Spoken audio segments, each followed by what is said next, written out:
And the Oscar goes to... And the Oscar goes to... And the Oscar goes to... I don't care! What's next? What's next? What's next? Don't you want to hear what's next? What are you going to do next? What's next for you? What's next? What's next? Okay, so what's next? I'm Connor Rold, and welcome back to the second episode of After the Gold, a brand new series where every week I'm going to be talking about Best Picture follow-up movies. What was the movie after the movie that won Best Picture? What happened after the gold? Talking about the historical context, things like changes in budget, how the movie got made, was it a passion project, was it something that was already lined up before they won Best Picture? How many Oscars the follow-up ended up getting nominated for or winning, and kind of the modern day reputation. And then in the second half of the video, giving my thoughts on the movie, how it stands today. We're going to be covering movies from all different kinds of decades. There is no sort of order. We've been covering the 2010s recently, but we're going to go to the 60s and the 90s and the 80s and all the kind of major important decades. Essentially talking about movies that I think are interesting or have an interesting historical background. This movie, I think, kind of qualifies for both, so really excited to talk about it. But if you guys have been following along on Old Oscar Countdown and the Oscar season, we've had a really fun season this time around. So I'd hope you kind of stick around and watch some of these videos as well. We always do kind of the intermittent stuff in between, but if you're just interested in the Oscar stuff, no problem. We will be back for season 10 this upcoming October. So feel free to jump back in during that time. But during this period, every week, doing a different video, giving some Oscars historical context, giving my thoughts on the movies, and just having a little bit of fun with these videos. And as always, would love to hear your thoughts in the comments down below. If you've seen the movie, what your thoughts are. If you like it even better maybe than the Best Picture movie, sometimes that's the case. If you've seen the movie, all that stuff, I think I'd love to hear in the comments down below. But without further ado, let's jump into things, starting off in the first part of the video, always the historical context. So the movie we're covering today is 2012's Zero Dark 30, directed by Kathryn Bigelow, her follow-up to the Best Picture winning The Hurt Locker. And when I think about The Hurt Locker, I think about a kind of transitionary period in Hollywood, and particularly within the Oscars. You know, I went back and I was listening to a podcast from Sean Fennessy on The Big Picture, and he mentioned that from 1997 to 2004, every movie that won Best Picture also made $100 million at the box office domestically. So they were winning Best Picture, but they were also huge kind of box office successes, and people were watching them maybe after they were winning Best Picture and then going on to win awards. And then you have a movie a few years later from 2004 to 08 in The Hurt Locker, which makes $17 million domestically. And is a kind of a transitionary point because of that. You have movies that are all making $100 million minimum domestically and winning Best Picture. And then you have a movie like The Hurt Locker. And what does The Hurt Locker beat out? Avatar, the highest grossing movie of the year. And then since then, we've seen this shift to movies like Nomadland or Coda, or even just most recently, Anora, winning Best Picture. That's an indie movie made for very little amount. And also at the box office hasn't made that much as of yet. Maybe it gets re-released after winning Best Picture and gets some more money. But there's a shift between the movies that make money and the movies that get awards, where in the past that wasn't always the case. And I think The Hurt Locker is that kind of example of that. It was also historically important in the fact that Kathryn Bigelow was the first female director to win Best Director at the Oscars. And so, but she is kind of in a unique position because last week we talked about Barry Jenkins, who was a kind of young filmmaker who makes this really exciting movie, his second ever movie. It wins Best Picture. Now what do you want to do next? Kind of the world is your oyster. Kathryn Bigelow was a different scenario where, you know, her previous movie, K-19, The Widowmaker from The Hurt Locker, didn't make that much money, was kind of went over budget and didn't really work out too well. Then The Hurt Locker was kind of her comeback film in a way. You know, this Zero Dark 30, I think, is her 9th movie. She was 51 years old when she made it. So she's in a different position than Barry Jenkins, where she was a working filmmaker in the 80s, making action movies, not even sniffing awards. And now she kind of makes one movie that's politically kind of topical and relevant and interesting and wins Best Picture. And then all of a sudden she's 51 years old. She's already made a bunch of movies and she has this kind of a blank check. And yet the history almost doesn't necessarily suggest that either. So it's a very kind of a unique position. And to talk about the history of this movie, particularly on the financing level, I think you have to talk about the company Annapurna. And if you don't know, Annapurna does exist a bit today, but not as active as they once were in the early 2010s. Was founded in 2011 by Megan Ellison, the daughter of Larry Ellison, who's one of the richest people in the world. I think she was 25 or 26 when she actually started the company, and pretty much used a lot of money to just give blank checks to a bunch of her favorite filmmakers and kind of try for awards. So in 2012 she has The Master, and she has Zero Dark 30, and I think the company co-financed Spring Breakers as well. There's a bunch of other movies even up until really 2012 to 2017 where there's a lot of big budgeted interesting movies from great filmmakers having, final cut and their vision realized in a way that's just a rarity in Hollywood. And Annapurna actually co-financed If Beale Street Could Talk. So there was a strategy here of essentially seeing whatever won Best Picture or, made a great movie in the case of Paul Thomas Anderson and There Will Be Blood, and going, hey, here's a bunch of money, we're betting on you, we're betting on your vision, let's make something cool. So a weird scenario where you're upgrading in budget from 15 million to 40 million, yes, but you're almost doing it with an independent company. This wasn't financed by Sony or Warner Brothers. Kathryn Bigelow was kind of given carte blanche to make the movie she wanted. And yet what's also strange about it is that this also feels like a movie that could have been made even if The Hurt Locker didn't win Best Picture. Even if The Hurt Locker, got nominated for a bunch of Oscars, it's a similar kind of a reteaming where Kathryn Bigelow is also working with Mark Boal, the writer, once again, making a movie during this period of time, making a war movie, kind of going back to what made The Hurt Locker successful. It's not a kind of passion project that she's been waiting to make for a long time. In many ways, you could say like Strange Days after Point Break was the kind of weird, crazy movie. Zero Dark 30 after The Hurt Locker is a kind of obvious continuation of the themes that were built upon during The Hurt Locker. And yet I found this quote from the writer Mark Boal, who directly said that this movie was the big studio movie that you do after you win, after you get some cachet and stuff. So the creators definitely thought of this as their kind of blank check, although just looking at it objectively, I guess, it does seem like an obvious continuation of the writer and director who made The Hurt Locker. But talking about the movie and its Oscars now, eventually was kind of actually rushed in production. Don't want to go into too much depth, but essentially they were making this other movie about how they couldn't catch Osama bin Laden. And then Osama bin Laden was caught and killed. And then they kind of threw out that movie and decided to use what they were writing in that movie and write a whole new script about this kind of 10-year manhunt of this man. And then it was kind of rushed in production pretty quickly. 2011, Osama bin Laden is caught and captured, and this movie is released in December of 2012. So it was kind of a very quick turnaround in that sense.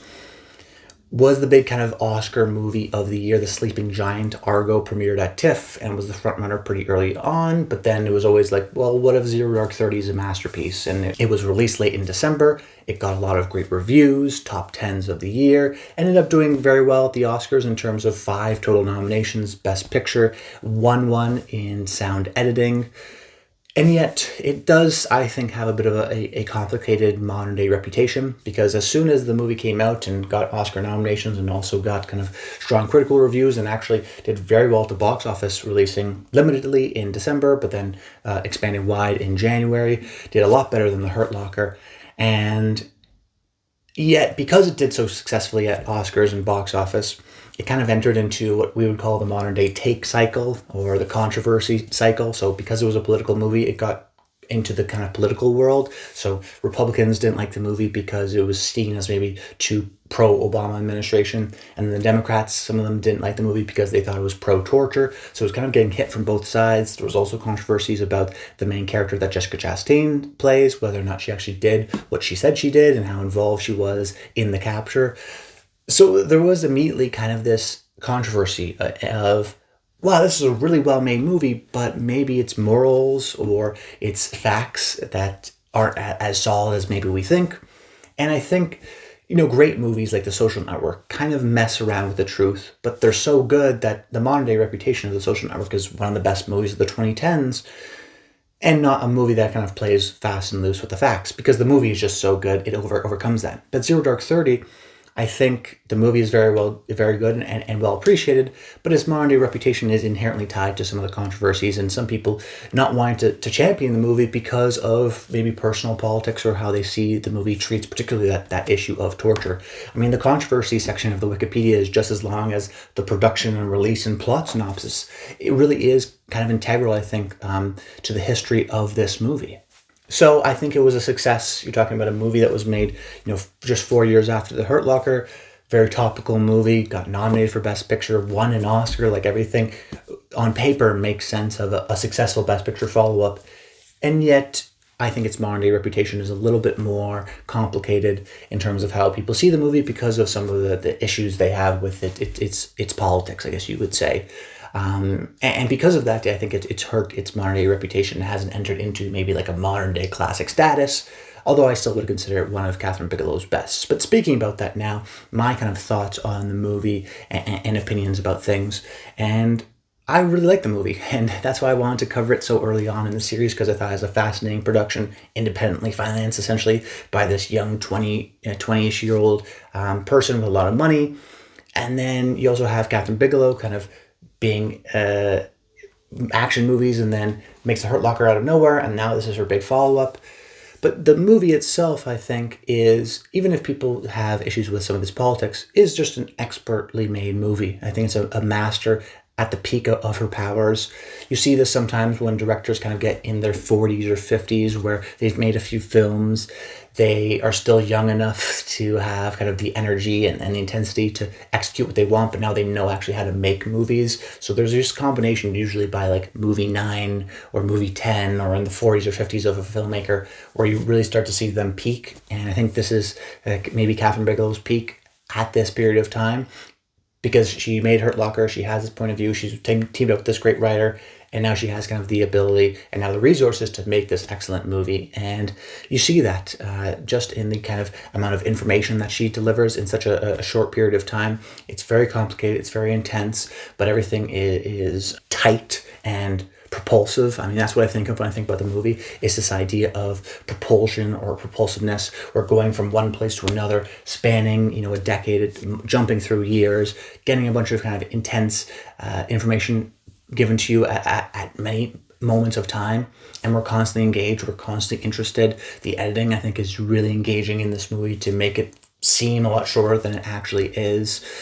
I think there's also an intense appreciation for the realism of the movie. Whether or not it actually is realistic, I can't obviously tell, but the important part, I think, is that it feels realistic. It feels like how this happened, whether it be the kind of naturalistic, really kind of some well-done lighting and cinematography from the cinematographer Greg Fraser, or also just some of the writing and the naturalistic kind of CIA lingo and the way people talk about each other. It feels like you're in the room with these people, very intelligent, talking about these complicated issues. It's just fun to kind of be along with that ride and with a bunch of kind of smart people, almost kind of Sorkin-esque at times. And then you have a great director in Kathryn Bigelow who's able to make things tense and engaging and entertaining and never kind of a dull moment. So she has a strong mastery of her craft.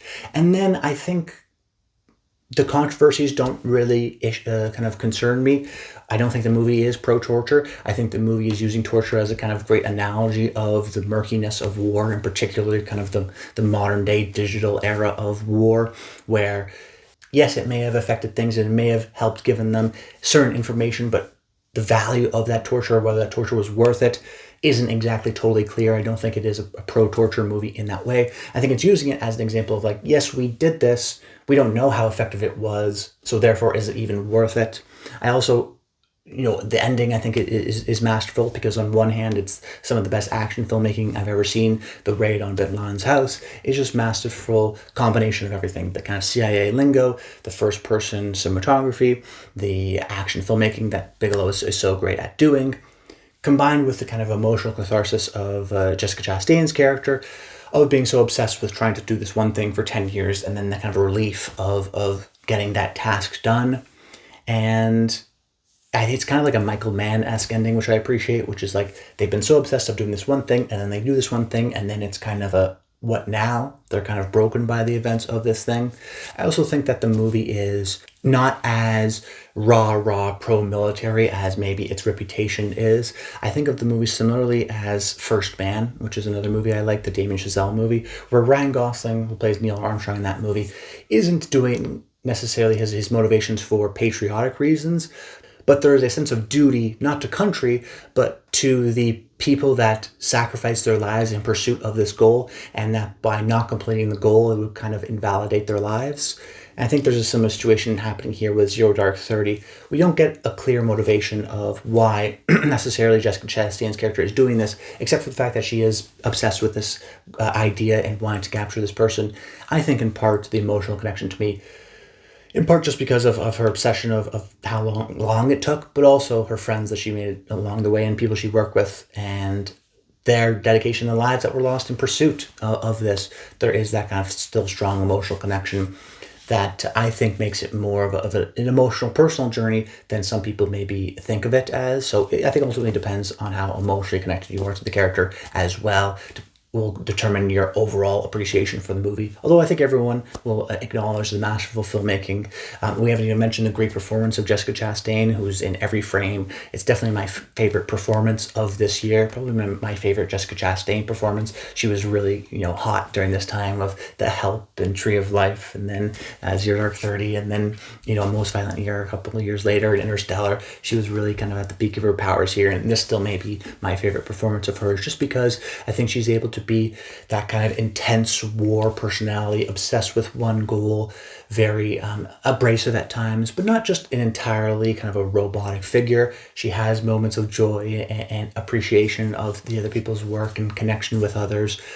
So she is more of a three-dimensional human in the movie, but also kind of still keeps you a bit of at a distance to not fully understand why she's totally engaged with this one objective, just from the fact that she is engaged with the objective, and then what you take out of it, whether you think it's pro-torture, whether you think it's pro kind of a duty to the other people that they're with, I think it is up to you. That's just kind of my own personal interpretation and read on the movie, but an absolute kind of masterful, entertaining, engaging political thriller / action movie, and in my mind, a definite movie to be made, definitely a worthy movie to be made after The Gold. But that's about it, guys. I hope you enjoyed the video. Make sure you comment below. Let me know your thoughts on Zero Dark 30. If you've seen the movie, if you think it's better than The Hurt Locker, if you're excited for Kathryn Bigelow's new film, the Netflix movie, which I think should be coming out this year. I'm definitely excited. It's been a few years, almost a decade now since she's released a movie. So really excited to see what she's got brewing up. But that's about it. Until next time, stay tuned.